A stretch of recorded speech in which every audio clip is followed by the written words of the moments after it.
Should my life be spent here because of the choice that I've made for the rest of my life? No.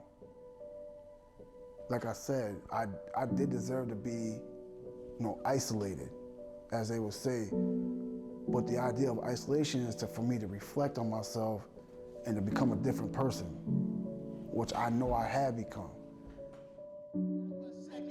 These racist laws that got us shook, we need to have a second look. These racist laws that got us shook, we need to have a second look. So my name is Jolene Russ. My partner is Bryon Russ. He's been in prison 21 going on 22 years. We've been asking for clemency for Bryon Russ because Bryon's accomplishments while in prison are profound. They're substantial, but also because it's the only option we have to relieve our family of this excessively heavy and burdensome sentence. Yeah. Bryon was sentenced to consecutive sentences of 49 years. His conditional release date isn't until 2034. Bryon needs a second look. Our family deserves for Bryon to have the opportunity of a second look. And New York needs the Second Look Act. We will leave the rest of our loved ones in these prison cells to drown. Since 2016, Jolene has dedicated herself to advocating for her husband Bryon Russ's freedom, while fighting to give people in prison like her husband a legal pathway to have their lengthy sentences reconsidered. Look at people for who they are today and not who they were on the worst days of their life.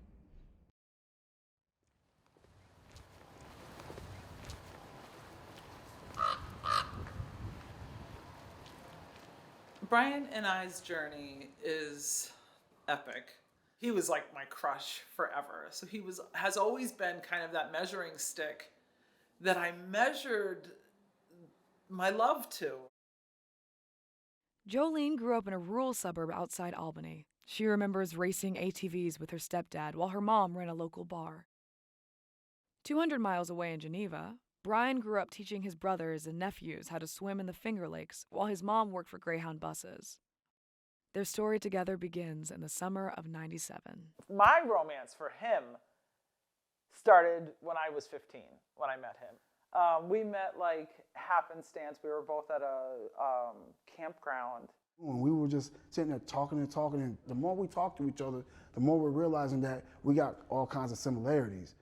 The teens grew up in volatile households, suffering abuse from the hands of those closest to them.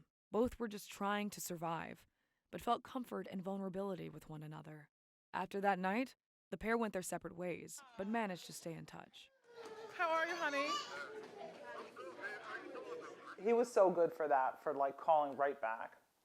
And that was back in like the 90s. I used to like star 69, all the numbers that he would call from. But that's ended up being how I ended up finding out that he got arrested. Because when I had called to say, hey, like, come to my graduation party, come to my graduation, like I was inviting him to all that, his brother told me, he's in jail. I was like, well, I'll just wait. When he comes home, I'll have him. He's like, Jolene, I think you're going to be waiting a while. And that was May 25th, 2000. Even as a teenager, Jolene was no stranger to the justice system. She saw her brother, her parents, the guys she dated, her friends, and nearly her whole generation criminalized. So Bryon's bad record was never a shock. But what she didn't realize at the time was just how serious and life-altering Bryon's path of criminal activity had become. Growing up, I'm gonna say this, stability is everything for identity. Like, you have to have stability, you have to have a place to live and say, this is home. So us growing up, we didn't really have that in the beginning.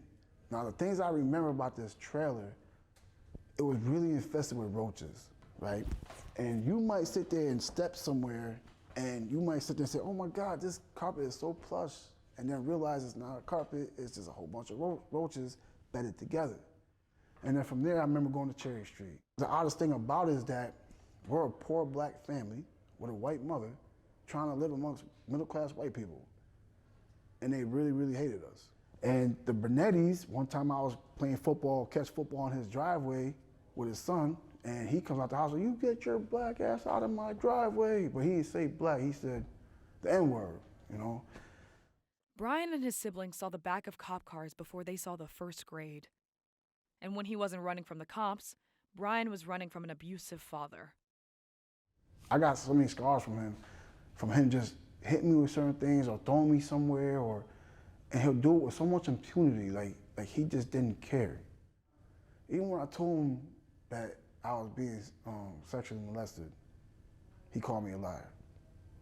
You know, mind you, this is when I was 9 years old.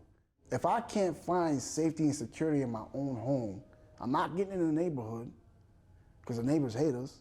I'm not getting at school because the teachers don't like us. Where else am I gonna get it?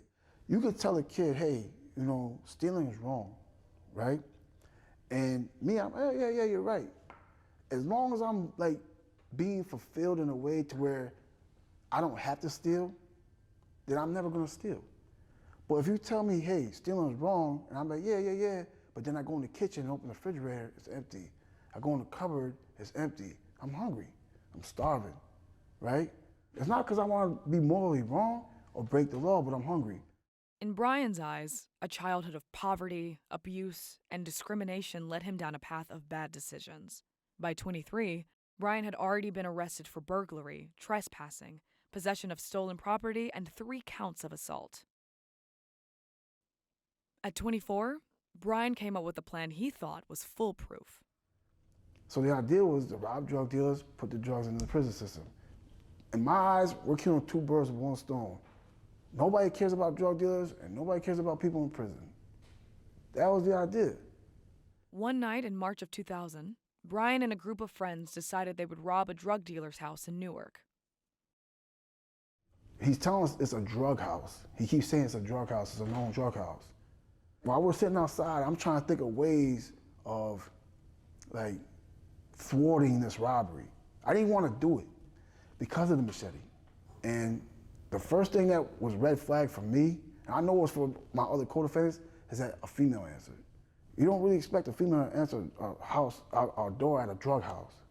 We asked her, where's the drugs at? And she says, there's no drugs here. So she went to go shut the door, and we pushed our way through. One of my co-defendants took her into the kitchen, and as soon as I came through the door, I noticed there was pictures on the wall, there's so much furniture in this. I said, this can't be a drug house. Like, somebody's actually living here. Now she's crying hysterically. We go to the kitchen, and my co-defendant's taping her up with industry tape. And she's crying, saying, I don't want to die, I can't breathe. Bryon and his co-defendants fled the home before police arrived, leaving their victims taped up on the kitchen floor.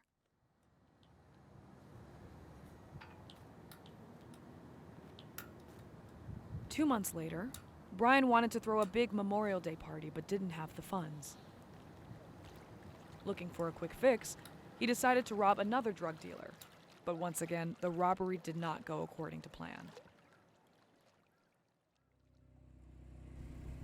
So I said, man, look, man, if you're not gonna come up with the money, man, you're gonna have to walk home. This is my mentality, like, you're gonna walk home. I'm not thinking about hurting this guy at all. And next thing you know, the guys I was with started punching him. So Sincere gets frightened, he jumps up. And I shot him, right in his leg. I shot him in his leg. After the shooting, the victim ran from the car and called the police. This was Bryon's last night of freedom. Investigators tied Bryon to both crimes. As he awaited 2 trials, Bryon and his lawyers attempted to negotiate a plea deal.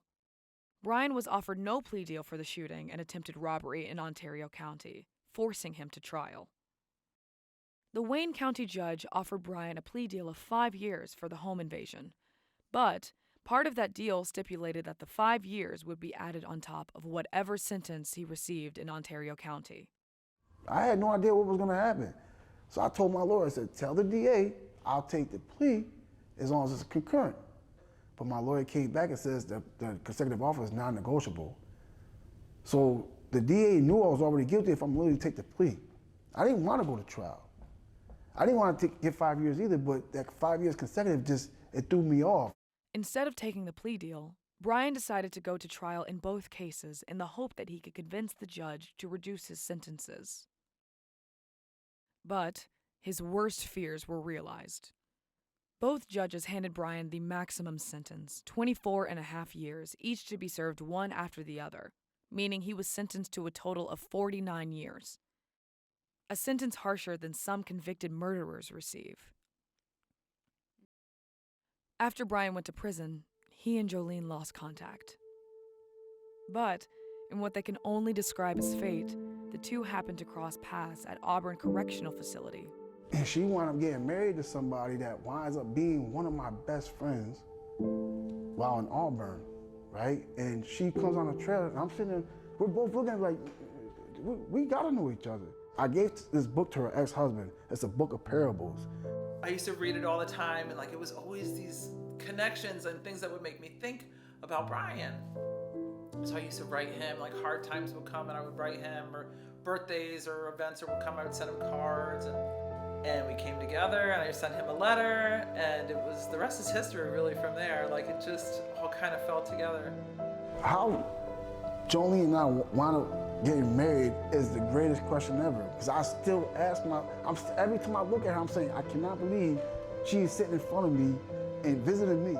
I mean, we've normalized it now because it's been 22 years. But like in the beginning, I was told by everybody, like all my family, all my friends, everyone that knows me, like how crazy I am to go through all this. Like, why would you put yourself through all this? Why would you do this? Why would you do that? Why would you stand in line in the freezing cold for hours? Why would you wake up at midnight and leave your house at 3 a.m.? Like, but those are the, like they always equated it to like, why would you do all that for a man in prison? Like, regardless, like people do things for being in a relationship, you know, like you make sacrifices, whatever. But like, I don't equate it as Bryon has me doing all this. Like, prison has me doing all this. This is the systems and structures that are in place to deter visitors and dismantle families and destroy communities. Like, I don't look at it like, knowing that, it makes it feel like, it almost makes it feel like an act of rebellion. Like over that way where there's like a bunch of little windows, I think that's one of the cell blocks. That might be a block. Jolene doesn't excuse the fact that Bryon committed heinous crimes. However, she believes that the crime does not fit the time, and that Bryon should not serve the remainder of his virtual life sentence because of his substantial efforts to focus his life in a new direction. And Jolene will tell her husband's story to anyone willing to listen. My name is Bryon Russ Sr. I'm currently incarcerated at the University of Jolene, and the visitors are not. While he did the crimes, 49 years is not a sentence that's anything that looks like justice for the crimes that he committed. I will assert that he got that amount of time because he's a black man in a predominantly white county. He went to prison needing an adjustment. He got that adjustment. But 40 years, he don't need that long to serve it out. What he spends his time doing now is facilitating programs. Everything he's learned in the last 22 years, he's teaching it to someone else. Someone that's probably gonna come home and do better in their community because he asked them and he inspired them to start now. I would say it was probably the time as soon as I got in the cop car, it was the handcuffs. As soon as I got the handcuffs on me, it was like, oh, okay, this is it. It's either now or never. Bryon and Jolene say he's used his time in prison productively and responsibly, becoming a mentor to others in prison while trying to give back to the community he once harmed. According to prison records, Bryon has received no violent infractions during his time incarcerated. After excelling in various anti-violence programs, he now teaches them 4 days a week. He has earned certifications and licenses for a number of jobs to ensure his success on the outside, and is currently working to obtain his paralegal license.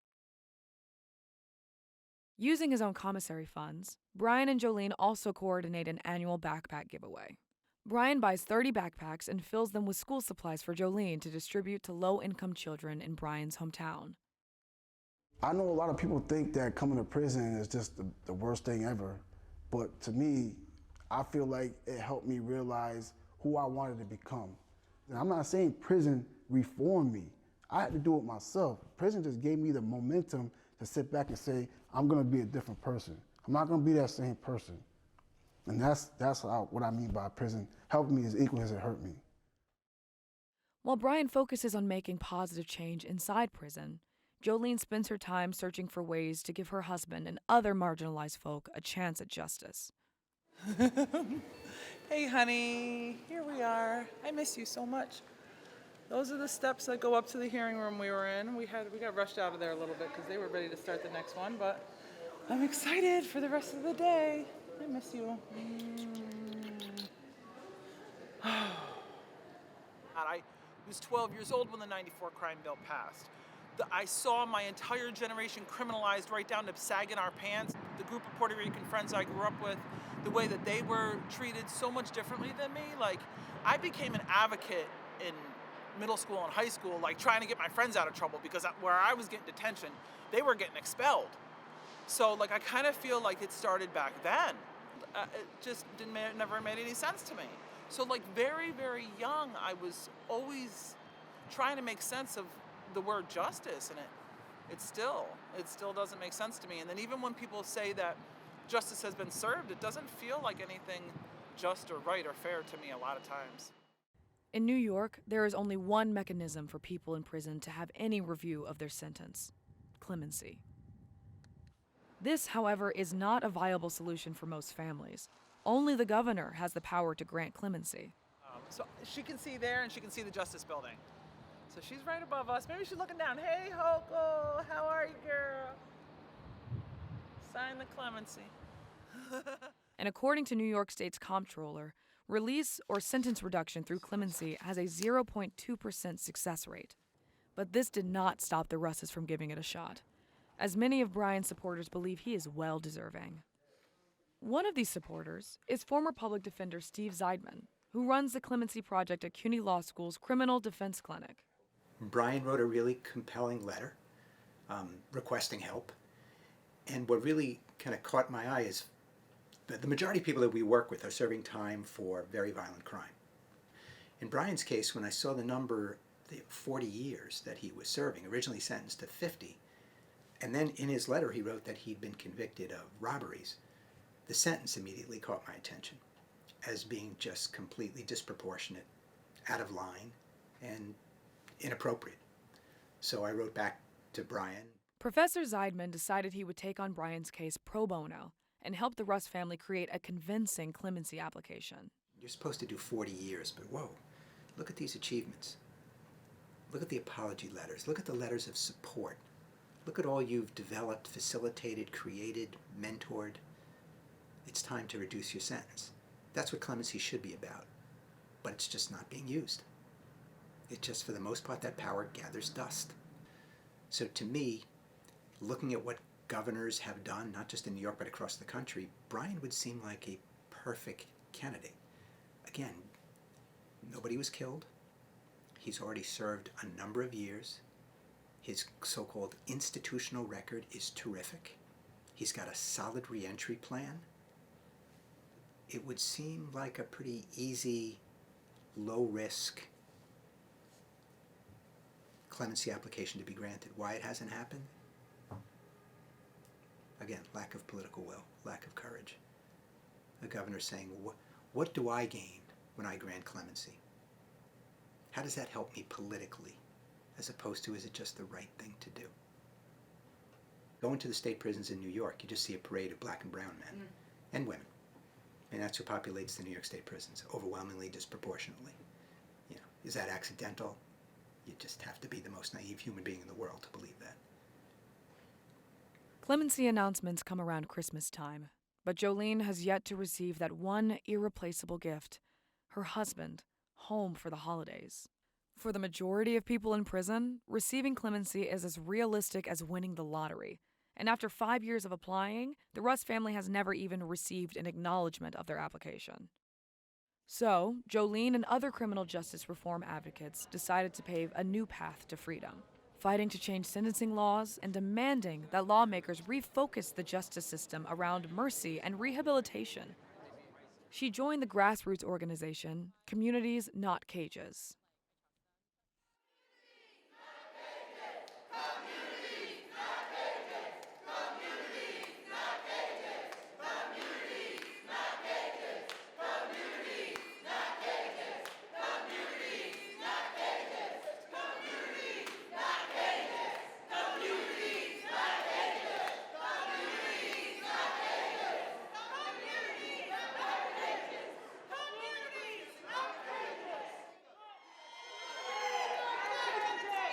But we're here to fight for communities, not cages. Right. And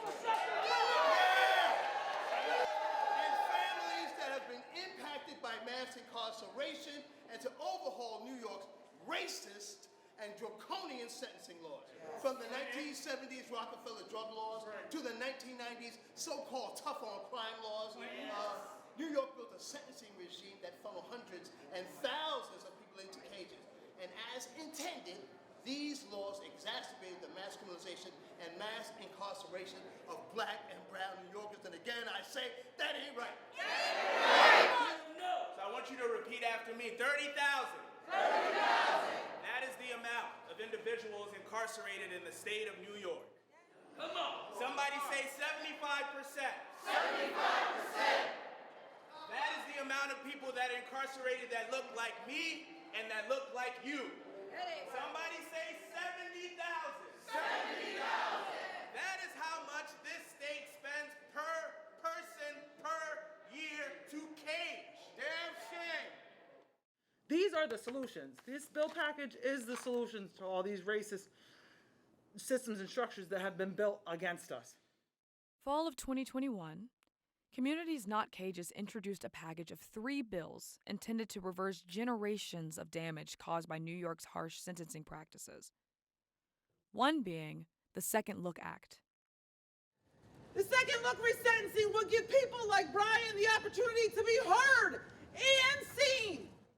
It would allow anyone to go back before a resentencing judge, different than the original judge that they've seen, and have anything that they deem pertinent reviewed. So if that person thinks it's important that their either physical, emotional, sexual, psychological abuse when they're a child is important to be considered because it wasn't in the original sentencing, that can be reviewed. A person's rehabilitative path since they've been in prison, that gets reviewed. A person's institutional adjustment and behavior while in prison, that gets reviewed. It's not necessarily a decarceration bill. It will get some people out of jail, but it's not going to be like a mass exodus. The way the courts run is slow. So some people will come home, but they'll be deserving people. Second Look bills gain momentum, with legislation passed in 4 states and proposed in another 22. Senator Cory Booker is also working toward passing Second Look legislation at the federal level. As the chair of New York Senate's Crime Victims Crime and Corrections Committee, Senator Salazar focuses on making jail and prison a last resort for addressing crime. She sees Second Look legislation as a natural first step toward achieving this goal. In the past 2 decades, we in New York have not changed sentencing laws or created a mechanism for people like Bryon, of which there are thousands in our state who are in prison right now, to have their sentence reconsidered. Politicians like Senator Salazar say that keeping reform prisoners like Bryon behind bars is not a smart policy and actually decreases public safety.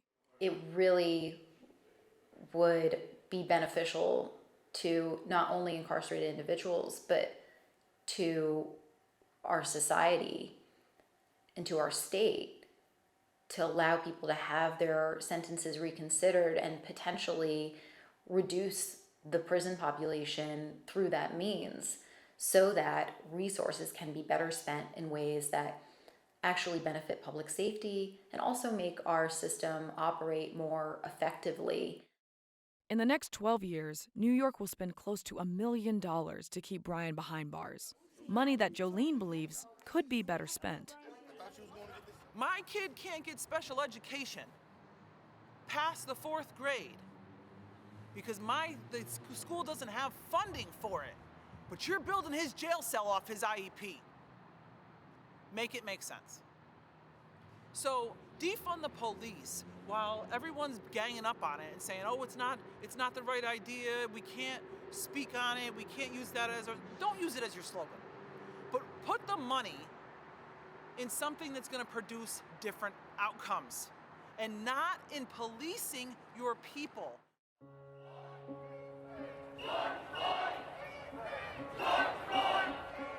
Following the murder of George Floyd and the rise of the Black Lives Matter movement, thousands of Americans took to the streets, demanding an end to mass incarceration, a reevaluation of policing, and for cities to defund police departments. Supporters of the Second Look felt this momentum was the wind at their back. But just as quickly as the protesters went home, the winds once again shifted, as police departments around the country reported a dramatic increase in crime since 2019, especially in New York. Newly inaugurated Mayor Adams was launched into the center of a national debate around policing, gun violence, and public safety. We will not surrender our city to the violent few. Mayor Adams has pledged to return to the tough-on-crime policies of the 1980s, having officers target minor crimes, increasing police presence, and reinstating plainclothes officers. Many on the right argue that recent reforms like new bail laws could be to blame for this uptick in crime. 2 years ago, Democratic lawmakers here passed bail reform, which requires judges release defendants before trial for all but the most serious crimes. Supporters say it promotes alternatives to incarceration for people who can't afford bail. But police say it's leading to a surge in crime. How bad is crime in New York right now? Terrible. Could you elaborate? It's absolutely terrible, and we saw it not only here, we've seen it in Portland, we've seen it in Newark, New Jersey, we've seen it in California. Everyone watches New York City. If they can get away with it or fix it here, they're going to get away with it or fix it somewhere else.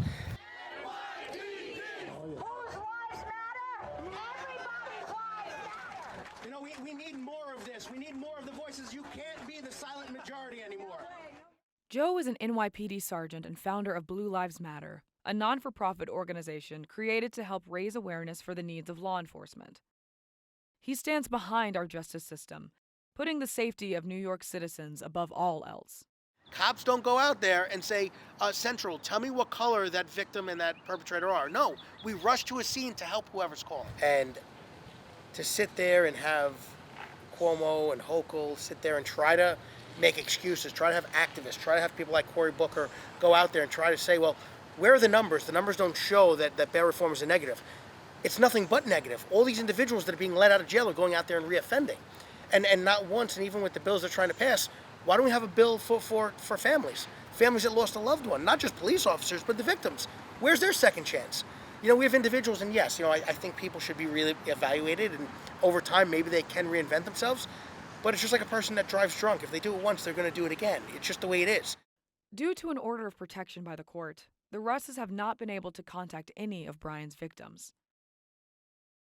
But according to a poll of 800 violent crime victims done by the Alliance for Safety and Justice in 2015, 61% of these victims say they prefer their assailants have shorter prison sentences, and that states spend more on prevention and rehabilitation programs as opposed to sentences that keep people in prison as long as possible. 60% of victims also said they preferred that the system focus on rehabilitation instead of punishment. Sometimes people do ask me, like, if you had an opportunity to change that day, what would you change about it? Me, I wouldn't change that day. I would go back further to figure out why the hell am I there in the first place? You know, that's what I want to change. That's what I firmly believe I did since I've been incarcerated. I'm never gonna find myself on that path again, you know? Because I know my alternatives now.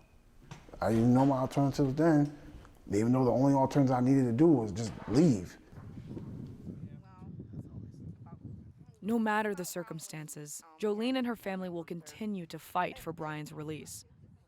Because they know that true justice would mean seeing this father, grandfather, husband, brother, uncle where he is needed, home with his family. Especially as the family continues to grow, with Bryon III born just a few days ago. Jolene tries to stay strong, but when her daughter accompanies her on a visit, emotions run high. To see them two hug is just so precious. Like, they hug for so long, you know? And she hasn't seen him since summertime when we could hug. I would just miss that part of today. I just really missed seeing them being able to hug and just share that. Because I know she needs that from him.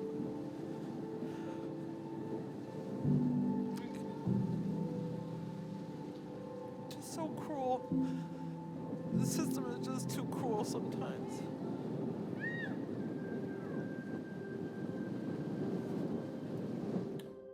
This prison stuff is what is between us. But between me and her, there's nothing. Love, affection, care, support, protectiveness. Like, this is what's between us. This is what we focus on. These are our stepping stones over all this stuff. We don't give this no attention. It's there, yeah. This is real. Don't let it fool nobody. It is real. But what's between me and Jolene isn't prison. It's just us and what we decide to make it. Once we become entrapped with that, who knows? But right now, we're not trapped. I hate leaving him there. So like, typically my entire ride home is like trying to figure out a new spiel or a new way to appeal to people, either about second look or parole justice or the whole Communities Not Cages package, or about clemency. You know, it's constantly on my mind in there, and just trying to figure out how to say the right thing or get to the right person to hear us. And people need to understand that punishment isn't the only option. Prison is no place to grow old and raise kids. And you wonder, like, the amount of stress and strain we go through all this time, all of these decades. When we finally do get out of here, are we going to be well enough to enjoy what we have left of life? How much freedom will we be able to even have together? And that's one of those things that haunts me.